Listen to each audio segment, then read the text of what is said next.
Good evening, everyone. Thank you for walking. Hello, I'm Harry.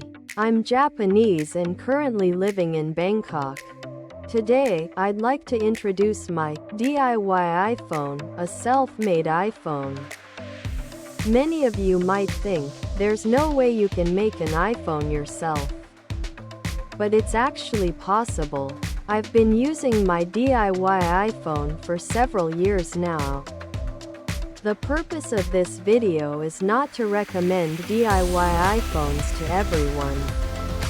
This video is purely for sharing information as a hobby.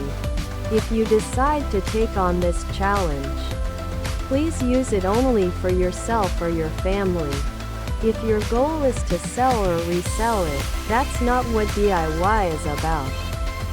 There is plenty of information about new iPhones out there, but very little about DIY iPhones. The idea of making a functional iPhone by yourself is not common. However, the iPhone is an excellent mass-produced product.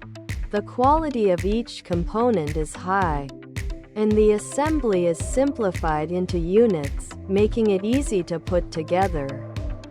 Of course, since it's a precision device, you need to handle it carefully, but if you understand the steps, you can assemble it without any problems. Also, because the same specifications are widely available worldwide, repair parts are abundant. However, in the case of DIY, most parts do not come with a manufacturer's warranty. Many parts are likely reused from dismantled devices, so even if you assemble them correctly, they might not work. Therefore, trial and error are essential.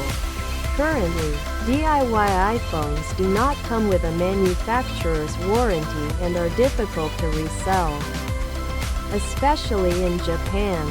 Devices that emit radio waves must have GATEKI certification, while iPhones come with GATEKI. DIY iPhones need to be handled carefully to avoid being considered illegal modifications. From an environmental perspective, gathering parts and using them yourself falls under the right to repair. It's a good hobby that can be completed at your own risk.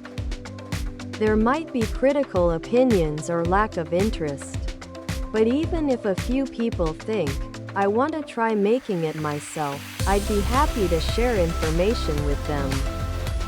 Understanding the internal structure can also help prevent being taken advantage of by poor repair services.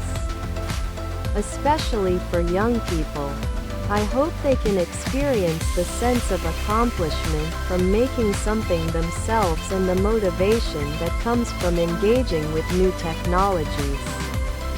If you have any opinions or comments, please leave them in the comments section. If you resonate with this, please give a thumbs up and subscribe to the channel.